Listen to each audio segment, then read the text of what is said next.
अस्सलाम वालेकुम dear students. आज का जो हमारा टॉपिक है वो है प्रोजेक्टाइल मोशन।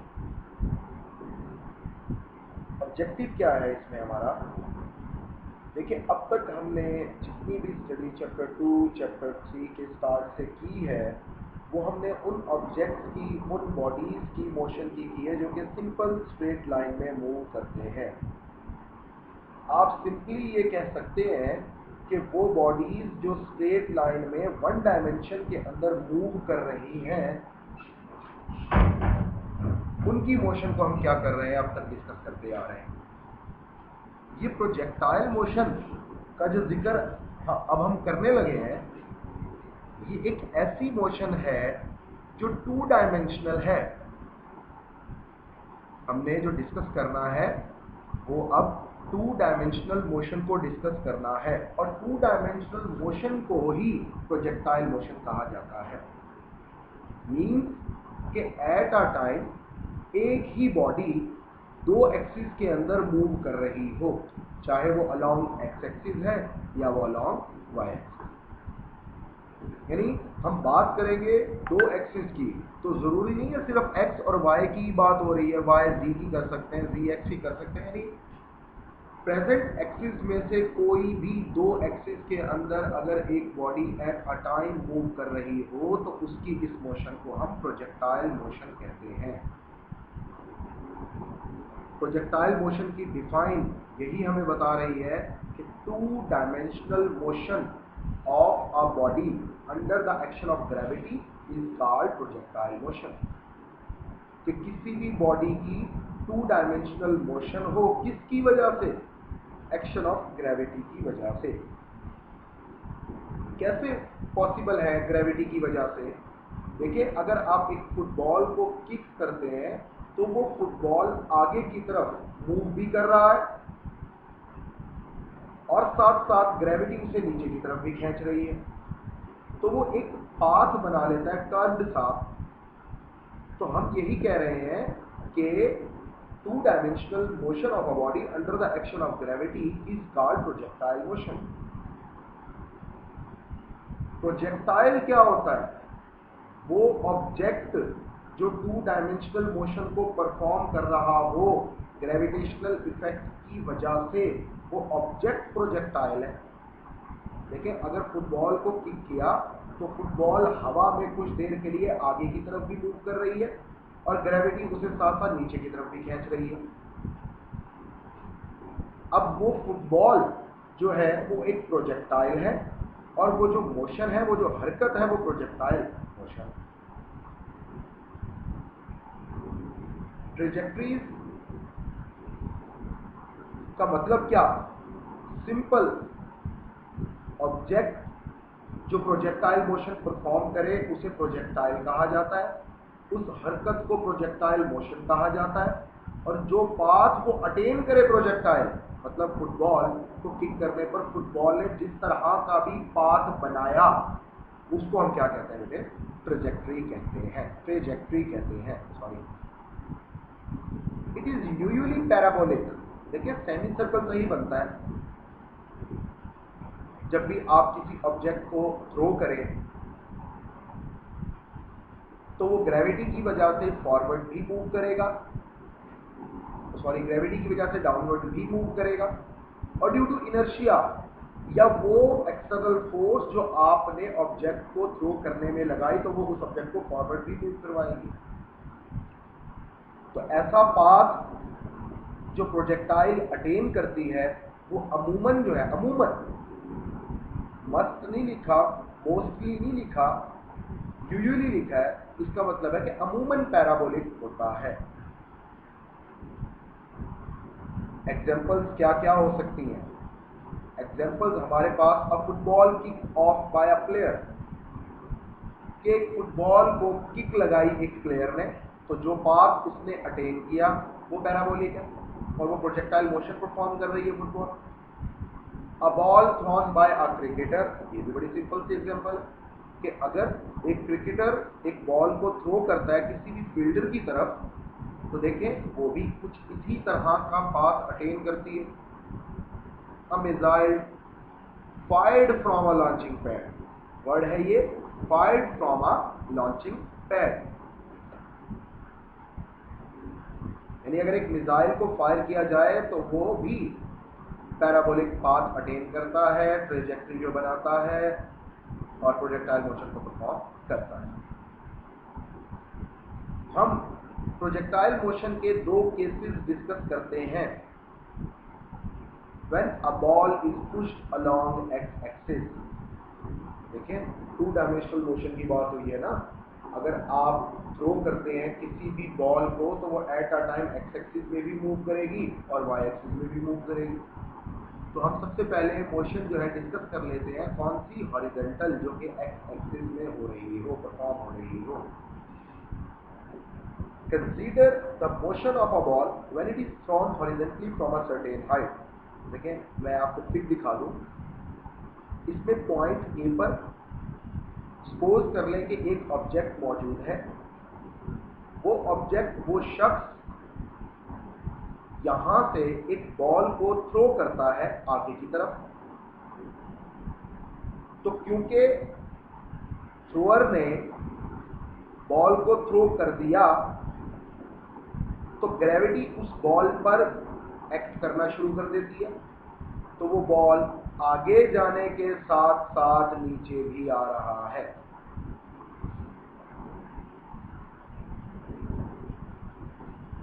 आगे जाने के साथ साथ नीचे भी आ रहा है.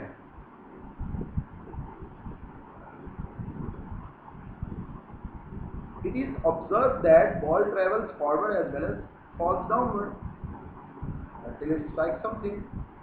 Suppose that the ball leaves the hand of a thrower at point A and that its velocity at that instant is completely horizontal.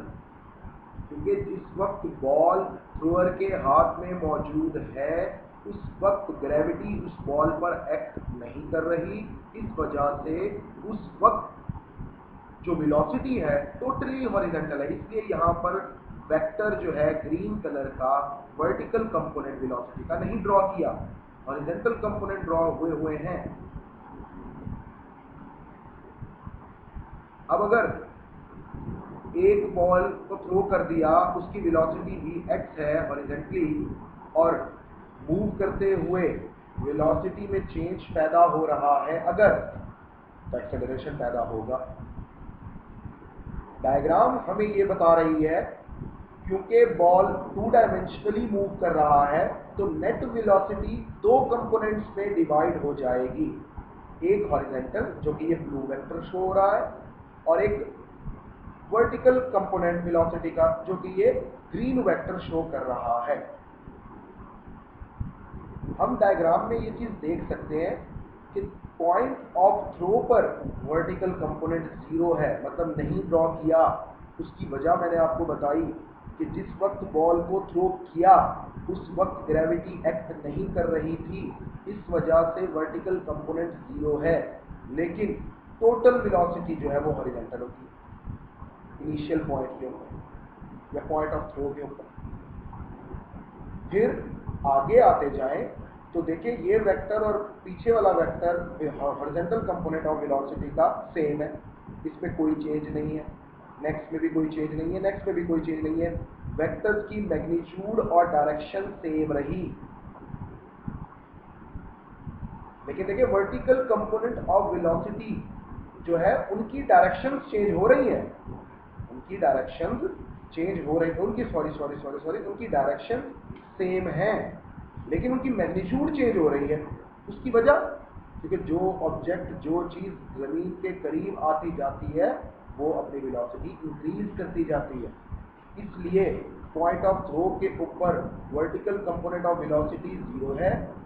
Next कुछ बढ़ गया, उससे नेक्स्ट कुछ और बढ़ गया and at the end of a point before striking the ground, जमीन से टकराने से पहले उसकी वेलोसिटी मैक्सिमम हो चुकी होती है, वर्टिकल कंपोनेंट ऑफ वेलोसिटी. सवाल यहां पर ये है कि सर हॉरिजॉन्टल कंपोनेंट में चेंज पैदा क्यों नहीं हो रहा. उसकी वजह यह है कि हम एयर की रेजिस्टेंस को हॉरिजॉन्टली एक्सटर्नल फोर्सेस को हॉरिजेंटली निगलेक्ट कर देते हैं, मानते ही नहीं है। हम एज्यूम ये करते हैं कि हमारे पास horizontal component of velocity constant है। उसकी वजह ये है कि जब हमने बॉल को थ्रो किया तो हमने एयर की रेजिस्टेंस को भी और किसी भी किस्म के एक्सटर्नल फोर्सेस को भी निगलेक्ट मान लिया। ये बात एज्यूम करते हैं, निगलेक्ट करते हैं। तो जब कोई एक्सटर्नल फोर्स ही नहीं है, यहाँ पर ग्रेविटी की एक्सटर्नल फोर्स वर्टिकल कंपोनेंट में चेंज पैदा कर रही है, जबकि यहाँ पर कोई हॉरिजॉन्टल चेंज पैदा नहीं हो रहा। उसकी वजह यही है कि भाई क्या हो रहा है, air resistance external forces zero है, निगलेक्टेड है। तो फिर सर जब हॉरिजॉन्टल कंपोनेंट वेलोसिटी का कांस्टेंट है तो it means horizontal component of acceleration zero होगा। बिल्कुल बात सही है। यानी हमारे ध्यान में आता है कि एक्सेलरेशन की डिफाइन है rate of change of velocity. जब horizontal component of velocity constant है तो horizontal component of acceleration zero होगा। प्रूव कर लेते। F is equal to M में A is equal to F over M. अब हम अगर horizontal component of acceleration prove करना चाहते हैं तो Ax is equal to F X over M. क्योंकि हमने एयर की फ्रिक्शन को निगलेक्ट कर दिया तो हॉरिजॉन्टल कंपोनेंट में पैदा होने वाली फोर्सेस जीरो है, तो हमारे पास एक्सेलरेशन भी क्या हो जाएगा, जीरो हो जाएगा। तो ये बात आपने याद रखनी है कि प्रोजेक्टाइल मोशन के अंदर हॉरिजॉन्टल एक्सेलरेशन किसी भी प्रोजेक्टाइल का जीरो होता है आइडियली।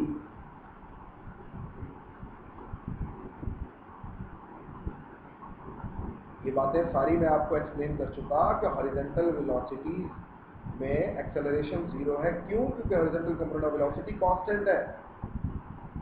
जब ball constant horizontal velocity component से मूव करेगी तो उसका एक्सेलरेशन जीरो आएगा। लेकिन हॉरिजॉन्टल डिस्टेंस कवर हो रहा है, हॉरिजॉन्टल वेलोसिटी तो कांस्टेंट है, हॉरिजॉन्टल एक्सेलरेशन तो जीरो है, लेकिन हॉरिजॉन्टल डिस्टेंस कवर हो रहा है।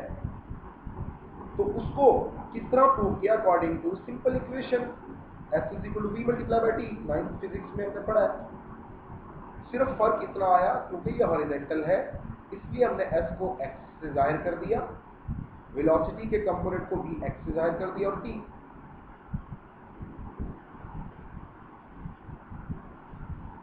तो हमारे पास हॉरिजॉन्टल डिस्टेंस फाइंड हो गया। न्यूमेरिकली जो भी हो, जिस वेलोसिटी से हॉरिजॉन्टली बॉडी मूव कर रही हो, जितने भी टाइम का उसने डिस्टेंस ट्रेवल किया हो, आप आराम से वो डिस्टेंस मालूम कर सकते हैं हॉरिजॉन्टली। हम वर्टिकल मोशन को भी सिंप्लीफाई करते हैं। Vertical motion of the ball is also not complicated. Simple सी लाइन लिख दी उसने कि हॉरिजॉन्टल मोशन भी कोई कॉम्प्लिकेटेड नहीं है इतनी। हॉरिजॉन्टल मोशन में मैंने आपको सिंपली ये बता दिया कि वेलोसिटी चेंज हो रही होती है। उसकी वजह भी बता दी कि ग्रेविटी चीज को अपनी तरफ खींचती है और जो चीज जमीन की तरफ जा रही होती है उसकी वेलोसिटी बढ़ रही होती है। इसका मतलब वर्टिकल एक्सेलरेशन पैदा होगा। तो फाइंड करते हैं F is equal to M में A is equal to F over M, A Y is equal to F Y over M. We ignore the air friction. There is only a constant gravitational force acting on the moving body along y-axis. हमने air की resistance को neglect किया। Air की resistance projectile पर सिर्फ और सिर्फ उसके हॉरिजॉन्टल कंपोनेंट को चेंज करने के लिए यूज किया जाता है। ग्रेविटी मौजूद है जो उसके वर्टिकल कंपोनेंट में चेंज पैदा कर रही है। तो इसलिए F Y is equal to F G के इक्वल है। तो वर्टिकल फोर्स कौन सी लग रही है? ग्रेविटेशनल फोर्स, और वो कांस्टेंट। ग्रेविटी तो हर ऑब्जेक्ट को अपनी तरफ खींचती है कॉन्स्टेंटली 9.8 मीटर पर सेकंड स्क्वायर एक्सेलरेशन के साथ। तो सिंपल यही हुआ कि वर्टिकल एक्सेलरेशन ग्रेविटेशनल एक्सेलरेशन के बराबर है, वो 9.8 मीटर पर सेकंड स्क्वायर है। Vertical acceleration of the projectile is constant near the surface of अर्थ। ये बात याद रखने वाली है कि अर्थ के करीब करीब कोई भी ऑब्जेक्ट अर्थ की तरफ जा रहा है या अर्थ से अवे जा रहा है, near to the surface of earth, उसके ऊपर ग्रेविटेशनल एक्सेलरेशन कांस्टेंट रहेगा। ये बेटा याद रखने वाली बात है कि कोई भी ऑब्जेक्ट अगर जमीन से दूर जा रहा है, या जमीन की तरफ आ रहा है, लेकिन ये distance near to the surface of earth है। Near to the surface of earth हम तकरीबन कितना ले लें sir? Radius of the earth के बराबर बराबर जितना डिस्टेंस अगर है, तो कोई भी ऑब्जेक्ट चाहे अपवर्ड मूव करे चाहे डाउनवर्ड मूव करे, हम यही कहते हैं कि उसके ऊपर ग्रेविटेशनल एक्सेलरेशन कांस्टेंट है। ये बात आपने याद रखनी बच्चों। तो वर्टिकल वेलोसिटी हमारे पास क्या होगी? ग्रेविटेशनल एक्सेलरेशन है, vertical velocity delta V constant है, it means velocity changes with constant rate under the effect of gravitational force. ये बात बड़ी इंपॉर्टेंट कही है उसने। यहाँ पर आपने delta V is equal to constant से मुराद ये नहीं ले लेनी कि vertical component of velocity constant है, नहीं, चेंज इन वेलोसिटी कांस्टेंट है। यानी एक ऑब्जेक्ट नीचे आया, उसने वेलोसिटी को थोड़ा सा बढ़ाया, एक ऑब्जेक्ट मजीद नीचे आया, उसने अपनी वेलोसिटी को मजीद बढ़ाया, तो जो टाइम और वेलोसिटी का जो चेंज आ रहा है बार बार हर स्टेप पर, वो कांस्टेंट है, और वो एक्सेलरेशन कहलाता है, और वही वर्टिकल एक्सेलरेशन ग्रेविटी का कांस्टेंट है। तो वर्टिकल डिस्टेंस भी y is equal to vy multiplied by t।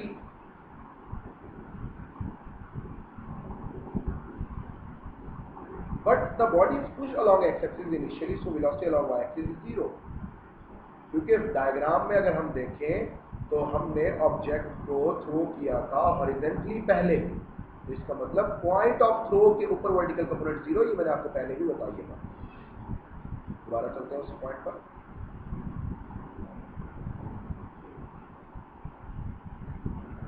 Hence no distance is covered vertically। Vertically कोई डिस्टेंस कवर नहीं हुआ। When a ball is pushed at some angle theta with x-axis, देखिए अभी तक जो हमारा पहला केस था उसमें हमने किसी हाइट से एक बॉल को थ्रो किया था, और ये तमाम वेलोसिटीज के कंपोनेंट एक्सेलरेशन की बातें हमने डिस्कस की। अब अगर हम सरफेस ऑफ द अर्थ पर ही किसी ऑब्जेक्ट को किसी एंगल पर थ्रो करें तो क्या होगा? तो देखिए, सपोज कर लें कि एक प्रोजेक्टाइल को फायर किया गया और इसने एक एंगल बनाया हॉरिजॉन्टल एक्सिस के साथ। देखें, आपने एक ऑब्जेक्ट को अपवर्ड यानी फुटबॉल को ऊपर की तरफ किक लगाई, वो किसी एंगल से मूव करती हुई चली गई और आगे गिर गई। एंगल उसने बना लिया थीटा, किसके साथ? हॉरिजॉन्टल के साथ। किस वेलोसिटी से उसने मूव करना स्टार्ट किया? Initial velocity v. तो हमने रिजॉल्व करना है कंपोनेंट्स को, हॉरिजॉन्टल कंपोनेंट और vertical component. These components are independent of each other. ये बात आपने ऊपर भी डिस्कस कर ली कि हॉरिजॉन्टल कंपोनेंट्स और वर्टिकल कंपोनेंट्स एक दूसरे पर डिपेंडेंट नहीं है। Vertical component of velocity gravity पर डिपेंडेंट है, horizontal component of velocity resistance पर डिपेंडेंट है। इन दोनों का आपस में किसी किस्म का कोई रिलेशन नहीं है, मतलब एक दूसरे से इंडिपेंडेंट। यानी ऐसा नहीं कहेंगे कि हॉरिजॉन्टल कंपोनेंट कांस्टेंट है तो वर्टिकल भी कांस्टेंट रहेगा, अगर वर्टिकल चेंज हो रहा है तो हॉरिजॉन्टल भी चेंज होगा, ऐसा नहीं है। वो आपने ऊपर डिस्कस किया। अगर एक चेंज हो रहा है तो दूसरा कांस्टेंट रह सकता है, इसका मतलब वो एक दूसरे पर डिपेंड नहीं करते। अगर रिजॉल्व करें इस वेलोसिटी के वेक्टर को, तो horizontal component vi cos theta और vertical component vi sin theta, ये आपने 9th फिजिक्स में कंपोनेंट्स के बारे में पढ़ा है। तो horizontal component vi cos theta है और vertical component vi sin theta है। फाइनल वेलोसिटीज क्या होगी, मतलब नेट वेलोसिटी क्या होगी? ये एक ऑब्जेक्ट प्रोजेक्टाइल मोशन परफॉर्म कर रहा है तो उसकी नेट वेलोसिटी क्या है? हम जानते हैं कि हॉरिजॉन्टल एक्सेलरेशन 0 है, क्योंकि उसके horizontal component of velocity constant होता है। तो इसका मतलब है कि during the whole projectile motion, during the whole projectile motion से मुराद जहां से प्रोजेक्टाइल को लॉन्च किया गया, थ्रो किया गया, वहां से लेकर जहां पर जाकर प्रोजेक्टाइल फॉल हुआ, वहां तक vertical horizontal component of velocity में चेंज पैदा नहीं होगा, वो कांस्टेंट है। और वो किसके इक्वल होगी? vi cos थीटा। लेकिन वर्टिकल कंपोनेंट चेंज होता है, उसको फाइंड करने के लिए हमने second equation of motion use की। वो क्या? vf is equal to vi plus at। Vertical component ले रहे हैं तो साथ y का इजाफा कर दिया, vi sin थीटा के बराबर होता है।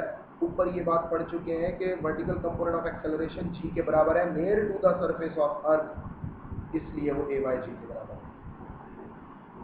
अब रिजल्टेंट फाइंड करना तो आप जानते हैं कि ए स्क्वायर प्लस बी स्क्वायर, ये सेकंड चैप्टर में आपने रिजल्टेंट वेक्टर की मैग्नीट्यूड फाइंड करने का सिंपल फॉर्मूला डिस्कस किया हुआ है। अगर आपने डायरेक्शन फाइंड करने के लिए एंगल का पता करना है तो भी ये फॉर्मूला आपने सेकंड चैप्टर में डिस्कस किया है। होप स्टूडेंट्स कि आपको आज का लेक्चर क्लियर हुआ होगा। किसी भी किस्म के क्वेश्चंस आप उससे डिस्कस कर सकते हैं इस टॉपिक के पॉइंट ऑफ व्यू से। इंतहाई इंपॉर्टेंट लॉन्ग क्वेश्चन भी है, इंपॉर्टेंट टॉपिक भी है।